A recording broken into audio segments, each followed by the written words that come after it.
Les potos de Dato, bonjour à tous, bonjour à toutes, bonjour à tous. Je m'appelle Dato, bienvenue sur Dato Boxing.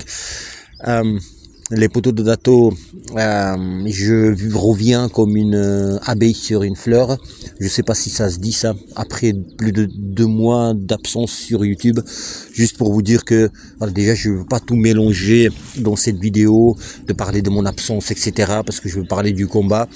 Mais en tous les cas, sachez que pour moi, j'étais incapable de faire vidéo publique, mais vu que j'aime ça et j'avais besoin de parler de boxe, j'avais fait des vidéos pour les membres.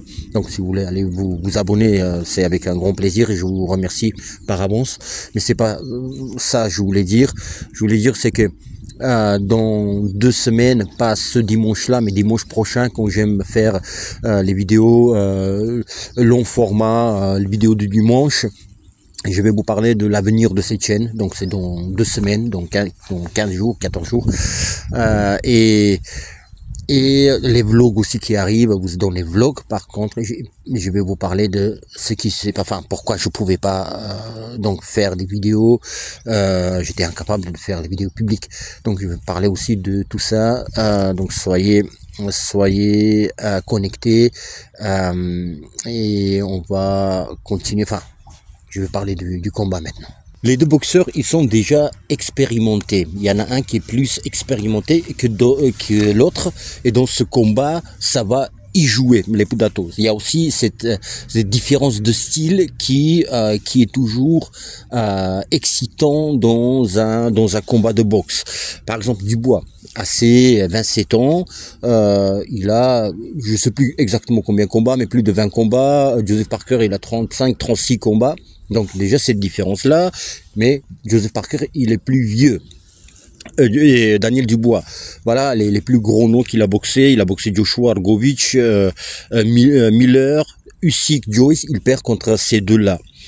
Alors Parker, les Budato maintenant attaché aux ceintures, il boxe contre le franco-chinois Jean Gillet. Donc il les bat tous. Donc il le bat, Wilder il le bat, Simon Kean il le bat, le Canadien. Pourquoi j'ai mis Simon Kean ici? À l'époque il était invaincu. Il est celui qui a battu Tony Yoka dans ses premiers Jeux Olympiques. Tony Yoka a participé à 2 Jeux Olympiques. Hein. C'était à Rio, c'était ses 2e jeu. Et les premiers jeux, ses premiers combats. Il tombe sur ce Canadien Simon Kean, donc il est olympien, et Simon Kean le bat, et Tony Yoka sort dès le premier tour. Et donc c'est à l'époque, Tony Yoka, quand il était invaincu, les bruits qui couraient, il y avait même, je crois que négociations, peut-être ça commençait pas, mais il y avait 2 fois provocation de la part de Simon Kean, viens, je te boxe, etc. Et moi, à l'époque, j'ai dit, ah bah non, Simon Kean, il faut pas. Il est pas technique, mais ça frappe, voilà, ça frappe. Il a presque tous ses combats, sauf un. Il a 22 KO sur 23 victoires. Et donc, je dis non. Imaginez-vous, même contre Tony Yoka, je disais non, il est dangereux. Alors que Joseph Parker le bat en 2 rounds et demi. Voilà la différence de classe. Chisora, il bat Chisora, il bat le jeune aussi, jeune espoir, Junior Fa, Dillian White, il perd contre Joe Joyce aussi, je sais pas si j'ai dit, il perd contre Joe Joyce, Joe Joyce à l'époque, voilà, il était à son prime, Dillian White aussi, il était à son top, Joshua, il est aussi était à son top et non pas comme Dubois le bas. Donc c'était pas même Joshua, Hughie Fury, Andy Ruiz Jr. Est-ce que vous saviez que Joseph Parker a déjà battu Andy Ruiz Jr. et aussi Carlos Takam. Vous avez vu 11 noms, je vous ai donné, contre 5 noms Dubois. Il y a aussi, vous savez, on peut dire que oui, Dubois a battu Joshua et Parker a perdu contre Joshua. Donc ça veut dire que Dubois va battre facilement Parker, vu que son adversaire Joshua, Dubois l'a mis KO. Ça marche pas comme ça. la règle de triangle en boxe ne marche pas. Donc ça c'est ces trucs de triangle. Lui, il a boxé celui-là, il a battu machin, mais ça veut dire que je vais le battre. Ça marche pas. Donc on va pas prendre en compte. Juste, j'ai pris mon carnet pour noter ces noms-là. Les poteaux de Dato, expérience va marcher et va jouer le grand rôle dans ce tournoi, dans ce combat. IQ boxe aussi. Les Dato, je vais à chaque fois comparer les deux boxeurs. IQ boxe, c'est pour Parker. N'oubliez pas que Parker, c'est le plus gros chouchou chez les poids lourds et juste après c'est Jean Gillet qui arrive. Mais Parker, c'est mon préféré. Je l'adore ce boxeur. Même si je vous l'accorde que t'as plein de combats, tu t'endors quand tu le regardes boxer. Ah oui. T'as plein de combats où t'attends qu'il se passe quelque chose, mais c'est un boxeur intellectuel, c'est un boxeur qui va pas faire n'importe quoi dans un ring. C'est un boxeur aussi, les Dato, qui a une folie, et moi j'aime bien ça à travers ce type calme, tu vois, la boxe maîtrisée. Même Andor il est calme, et dans le ring il maîtrise.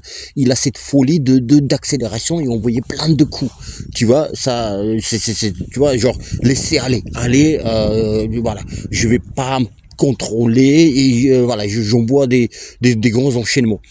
Dubois, il lui manque encore l'expérience, les poteaux de Dato. Oui, il manque de l'expérience, même, et pour quelque part, pour certains, je voulais dire, il doit encore confirmer son statut, sa place du champion du monde. C'est-à-dire, il est champion du monde, mais c'est-à-dire que ce champion du monde installé, c'est pas, pour moi, il n'est pas à moitié installé. C'est pas parce qu'il a battu Joshua malade, tu vois, par KO que voilà, tu vois, enfin, le plus gros, enfin, des défenses, c'était Joshua, que voilà, il est installé, il doit encore prouver. Parker, c'est l'inverse, il doit prouver, mais pour récupérer un titre mondial. Les poteaux de Dato, la boxe Dubois, lui, c'est un rouleau compresseur, et il envoie les coups, tous les coups sont durs, même le jab, tu vois, il est fort, il travaille très bien au corps comme à la face. Il y a donc voilà, je compare, je vais pas changer de thématique. Maintenant c'est Parker, il est plus, c'est un boxeur, plus il travaille sur les déplacements. Parker, pour moi, c'est l'un des meilleurs dans cette ligue des grands, de poids lourd, et de sa génération. Je prends pas les jeunes qui arrivent des 21, 22 ans, de sa génération, voilà, de 25, 26, 27 et plus, qui est bon sur les jambes, l'un des meilleurs. Je prends pas en compte Usyk, bien sûr. Donc voilà, il est très bon, léger sur les jambes. C'est l'un des rares aussi, enfin, aujourd'hui il y en a beaucoup, mais qui boxe. Tu vois, j'aime bien c'est les poids moyens et ou les poids à cruiserweight qui boxent comme eux, tu vois, déplacement, intelligence, et quand il faut il appuie les coups, les uppercuts, les directs qui arrivent. Je me souviens contre ça, je parle de Parker, hein. Parker contre Joe Joyce, il perd malheureusement, mais il aurait pu prendre ce combat. Il donnait des droites, ça prenait, Joyce il les prenait, mais bon, ça tombait pas. C'est comme ça la boxe, malheureusement. Et puis il s'envoie, il tombe, il perd par KO. Seul combat qui perd par KO. Il est déjà allé au tapis plusieurs fois, Joseph Parker, mais il s'est toujours relevé. Très bonne transition, justement, maintenant sur la psychologie. On a dit à l'époque que psychologiquement, et j'ai dit aussi en préambule, que Dubois, il était faible psychologiquement, etc. Aujourd'hui, on n'en parle plus. Comme si il est changé, ça y est, voilà. Et psychologiquement, il est extraordinairement fort. Les poteaux de Dato, ça, c'est difficile à changer et enlever. On peut croire plus en soi, mais ce truc de cette ce toc, cette TikTok, ça reste en toi, c'est dans le cerveau. Et Dubois, je pense pas que c'est passé. Et si juste on compare les deux, c'est-à-dire que Parker, pardon, il s'est toujours relevé à chaque fois qu'il tombait. Enfin, toujours, s'il n'est pas KO. Et rappelez-vous, en 3e et 8e round contre le français franco-chinois Jean Gillet, il tombe 3e et 8e round et il gagne le combat. Controversé pour certains, mais en tous les cas, voilà, il en est sorti gagnant.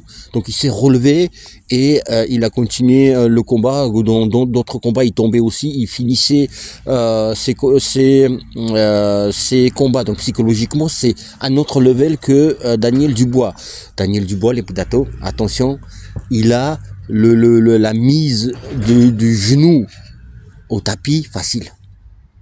C'est limite, c'est lui qui choisit.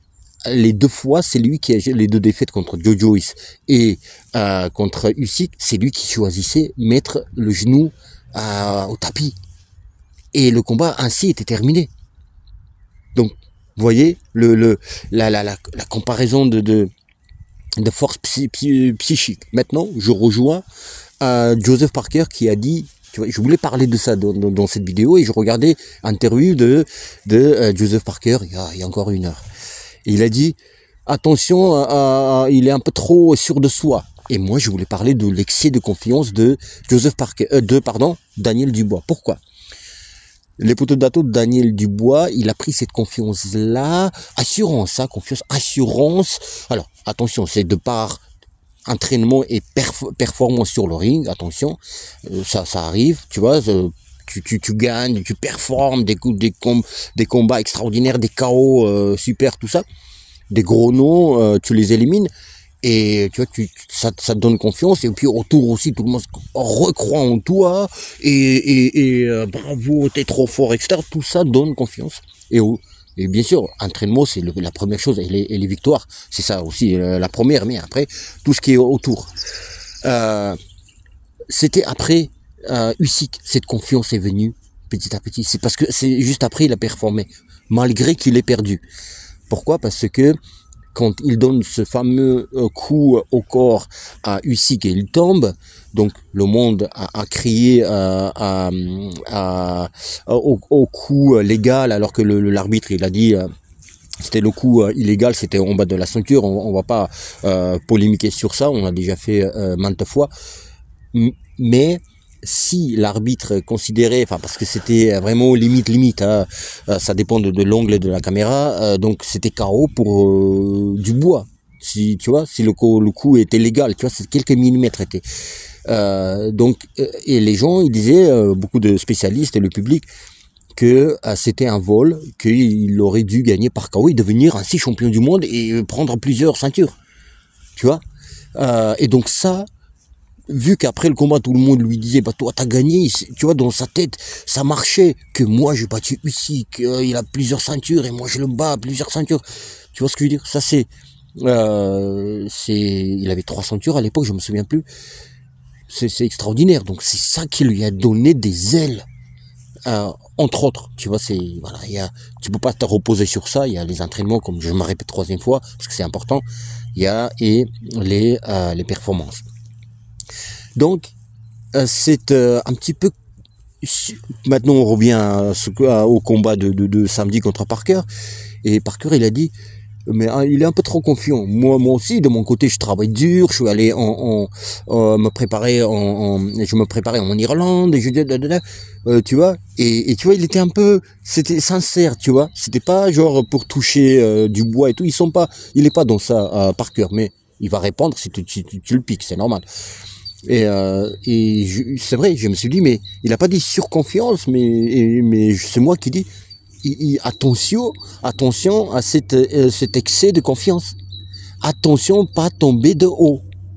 Alors que, et Parker, elle dit, moi je m'entraîne dur, tu m'as pris pour qui? Enfin, peut-être, ça va, c'est bien pour Parker, s'il est sûr, il a surconfiance.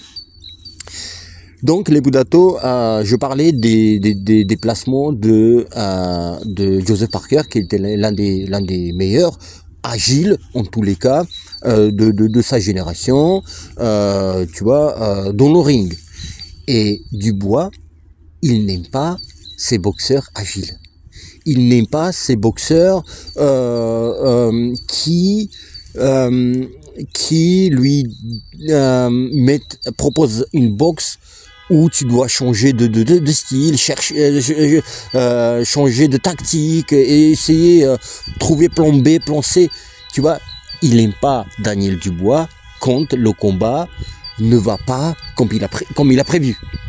Les 2 fois, rappelez-vous, quand il perd, tu vas fermer ta gueule un peu.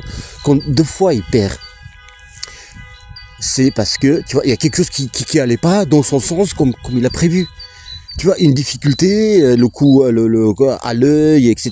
Je dis pas que c'était un coup simple et tout contre Joe. Attention, je parle pas de ça. Tu vois, le gars il s'est senti en danger, etc. Et il a mis le genou à terre. Ça c'est pas un problème. Mais ça c'est le fact-checking. Je dis ce qu'il y a. Je dis les faits ici. Voilà ce qui s'est passé. Et donc il y a un truc qui allait pas. C'était pas le scénario qu'il a prévu et il est perdu. Contre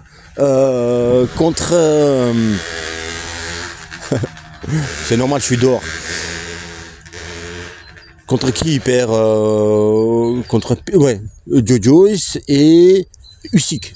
Tu vois, il y a Usyk, c'est difficile de le boxer. Tu vois, il a mis à terre Usyk, le coup illégal, on va dire, parce que c'était considéré ainsi par le juge. Et il se dit, bon, j'ai fait ça, et même malgré ça, il arrive à boxer, il s'est levé, tout ça, bon, qu'est-ce que je fais? Tu vois, il perd ses moyens. Voilà, il n'y a pas scénario comme il a pensé. Le scénario de Filip Hrgović contre Dubois. C'est exactement, ils ont prévu une stratégie. Filip Hrgović parce que j'hésitais entre boire ou parler, a proposé une stratégie à Dubois comme Dubois l'avait prévu et s'est préparé. C'est-à-dire que Dubois, c'était leur stratégie. T'attends qu'il travaille un petit peu Hrgović, en fatiguant-le. Donc c'était dans le milieu, il savait qu'il n'a pas de conditions. Tu vois, on sait. Donc sur quel terrain aller le chasser. Et donc c'est ce qui s'est passé pendant la première moitié, un peu moins. Il a laissé travailler, il a pris Hrgović, il a pris les coups Dubois, il est protégé les droites. Je sais pas comment il a fait avec son front. Je sais pas comment il a fait. Après il s'est habitué, donc il a amortissé. Je sais pas par quel miracle il n'est pas tombé. Et il a attaqué une fois. Hrgović, il était fatigué. Tu vois, là c'est scénario idéal, ils ont prévu ainsi, voilà, il est assez scolaire, tu vois, il n'y avait pas besoin plan B, c'était plan A. Plan B, après c'est difficile. Comment je fais plombier, qui est plombier? Je suis pas un plombier. Donc, et là, Parker, j'espère que le vent ne gêne pas trop le micro et vous gêne pas les oreilles. Et Parker, c'est ce genre de boxeur qui va lui compliquer la vie et il doit chercher à boxer. Contre Miller, c'était simple aussi. Les Budato, c'est donnons, à toi, à moi. Jarrell Miller, tu dois pas aller le chercher, il est là, tu le boxes, tu le tapes. C'est ça. Donc c'était extraordinaire parce que c'était à toi ou moi, c'est à l'ancienne, des poids lourds à l'ancienne, où ça tape, ça se castagne, c'est intéressant, ça nous plaît, on kiffe. Mais il y avait pas besoin de faire recours à cette intelligence pugilistique supplémentaire, tu vois, pour le boxer à Miller. Alors que contre Parker, il faudrait ça. Tu auras besoin de faire ça. Parker, il y a 2 scénarios. On va voir dans ce combat qu'est-ce qu'il peut faire Dubois. Dubois, si il l'attaque, il dit voilà, de toute façon Dubois, dans ses combats, il veut achever le combat et finir les premières moitiés du combat. On voit de manière comme il boxe, c'est ça. Mais donc il va avancer. Joseph Parker, les Budato, il est très bon donc sur les déplacements. Je vous dis, il va tourner et il travaille très bien le buste. Tu vois, il se baisse assez bas pour se protéger. Il est pas simple à être touché. Il se fait toucher quand même, mais tu vois, c'est pas une cible simple. Il a très bon jab, il est plus rapide que Dubois, il frappe moins fort, mais attention, ça cogne aussi, attention. Il y a rien qu'à voir son palmarès, je crois que il a quoi, 32 têtes, 35 victoires, 23 KO, un truc comme ça, c'est beaucoup. Il a plus de 65% de ses victoires gagnées avant la limite, donc plus de moitié, donc du coup 2 tiers, donc c'est beaucoup. Donc il va avancer et Parker va esquiver, va le choper, mais il y a cette crainte aussi de fatigue, de cette usure physique de la part de Dubois. Si il fait cette stratégie, bah il doit gagner avant la limite première moitié du combat, sinon physiquement ça va être très difficile. Physiquement, je vous dis, ça va être très difficile. Même si il a montré contre Jarrell Miller, comme je vous ai dit, le combat était intense, donc ils étaient actifs tous les 12 rondes, ou 10 ou 12 rondes, actifs tous les rondes, donc, et tu vois, il était encore pas frais, mais tu vois, il arrivait boxer, oui, mais c'est pas pareil quand tu t'es obligé d'aller chasser ton adversaire. Tu vois, d'avoir cette réflexion, comme je vous ai dit tout à l'heure, tu vois, que Miller, il reste là et c'est toi qui décides, tu avances sur lui, tu vas reculer. Tu vois, alors que Joseph Parker, tu dois réfléchir, tu dois cadrer, tu sais pas si il va attaquer, il va avancer ou pas. Parker, et si on va envoyer juste un simple jab, tu vois, ou une grosse droite qui va arriver, ou va reculer, tu dois penser tout ça, anticiper. Et tout ça c'est énergivore et ça fatigue. Donc physiquement, c'est ça le risque s'il avance. Maintenant, il y a peut-être encore plus grand risque, je sais pas, s'il décide de le boxer. Tu vois, puis je vais le battre sur le terrain, ce terrain-là de intelligence pugilistique, et je veux le outreboxer. Donc alors que Joseph Parker, comme je disais, il est plus rapide, il travaille beaucoup avec bras avant en bas, tu vois, en bas en haut, tu vois, partir tout de suite, il peut re-attaquer tout de suite, tu vois, il a cette agilité, tu vois, bam bam, tu vois, il a cette agilité et tourner, tu vois, il va tourner. Et même s'il avance, il a des très bonnes uppercuts si Dubois avance. Donc là, c'est limite plus dangereux faire ça.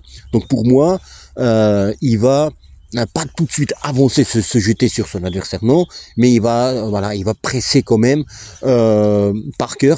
En tous les cas, je pense que c'est moins risqué pour Dubois. Et je pense qu'au niveau boxe, pure boxe, technique, tout ça, ça va être plus compliqué pour Dubois. Attention, maintenant je parle comme ça, comme si c'est un petit gamin Dubois, tu vas faire tomber Dubois. Non, non, attention.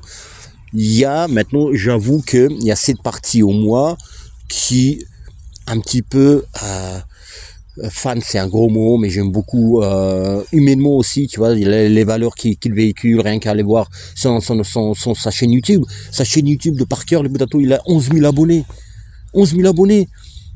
C'est la chaîne de Dato Boxing, tu vois.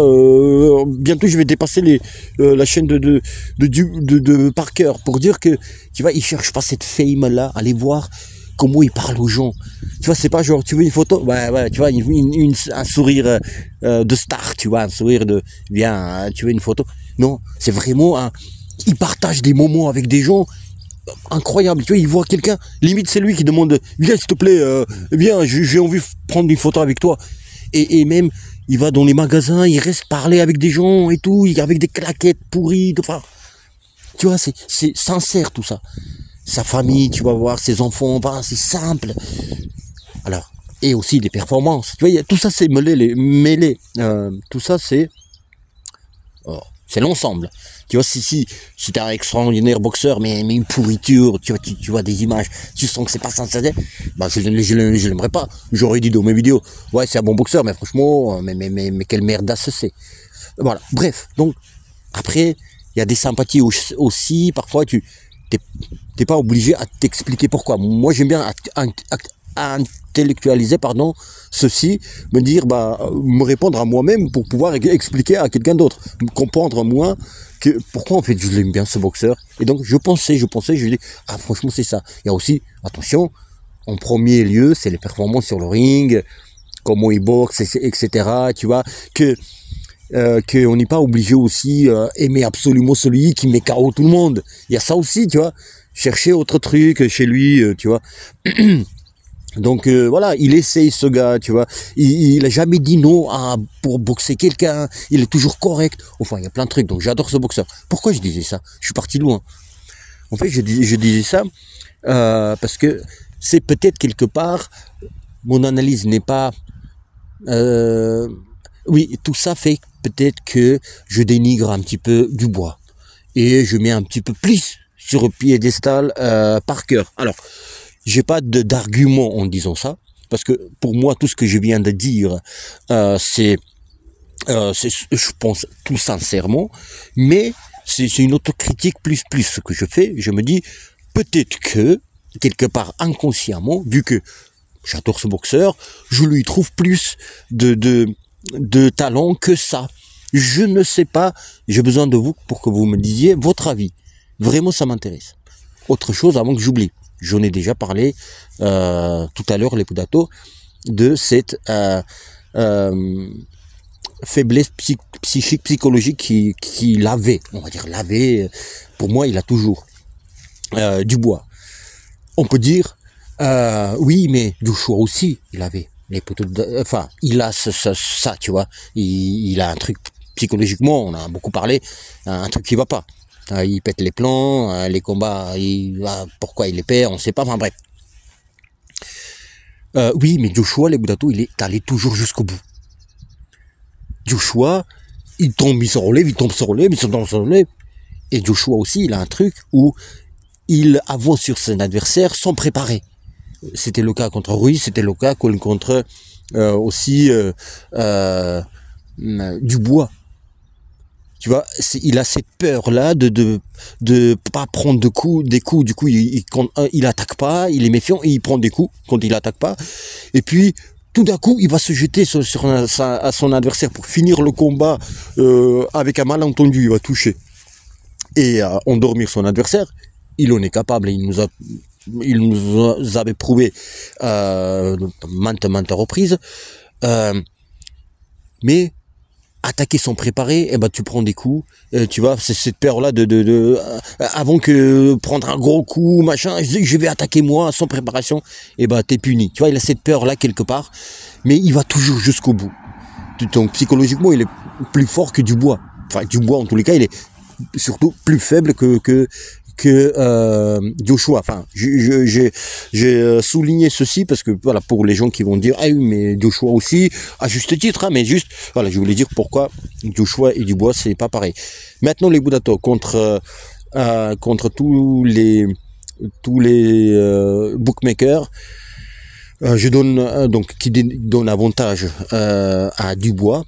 Dans les sondages, dans leur schmilblick de jeu d'argent, moi je mise sur Parker. Voilà, en tous les cas, je veux énormément qu'il gagne. Je veux, c'est une chose, ça, vous l'avez bien compris, mais je pense qu'il va, sauf un gros coup qui arrive de la part de Dubois, et Dubois c'est un bon finisseur, hein. Ah, qu'est-ce qu'il est bon finisseur, tu vois, les coups arrivent, bam, pas trop précis, c'est pas la précision de Martin Barcolet, mais quand même, donc il aura du mal, s'il est touché, il aura du mal. Maintenant, est-ce qu'il pourra faire ce masterclass de pas se faire toucher au poids pour se faire éteindre durant 12 rounds? Waouh, ça aussi la question, grosse question. Mais en tous les cas, quoi qu'il en soit, je pense que Parker, imaginez-vous qu'est-ce que je suis en train de vous dire là, Joseph Parker, champion du monde IBF, tu vois, je sais plus, il était champion du monde WBO, je sais plus, tu vois, waouh, mais quelle histoire. Donc en tous les cas, c'est un combat excitant pour moi. La soirée est excitante, hein, énormément. Mercredi, comme je vous ai dit, je vais parler de franco-chinois Jean Gillet et Agit Kabayel. Aussi, un combat extraordinaire et difficilement analysé. C'est pas simple, tu vois. Voilà. Mais c'est ça qui est intéressant. Et puis voilà, planning, je vous ai dit, vendredi Better Bivol et la pesée, et après dimanche vidéo, tac tac, voilà. Les Boudato, je suis content de vous retrouver. Vraiment, vous m'avez manqué, mais je pouvais pas tourner de vidéo, en tous les cas public. J'ai fait ça pour les membres, parce que j'avais besoin de parler, j'aime ça, mais publiquement je pouvais pas. C'était plus fort que moi. Je vais vous expliquer tout ça dans les blogs. Voilà. Je veux pas mélanger tout ça comme dans cette vidéo, même si j'ai envie de vous raconter tout ça, mais je veux pas que ça soit tout mélangé. Dites-moi tout ce que vous pensez. Les poteaux de Dato, c'est reparti pour cette, grâce à Dieu, si Dieu le veut, cette année pour cette nouvelle aventure de YouTube. Prenez soin de vous et de vos proches. Les poteaux de Dato, si vous voulez bien, j'ai posté des super bonnes vidéos, tu vois. C'est pas parce que c'est pour les membres que c'est des vidéos seconde zone, attention. Des grosses vidéos, pour les membres, si vous voulez aller me soutenir, ça coûte un café. Les Dato, vous m'aurez payé un café par mois. Et je vous remercie par avance, ça m'aiderait beaucoup aussi. Les Dato, je vous dis à bientôt, à très bientôt. Prenez soin de vous et de vos proches.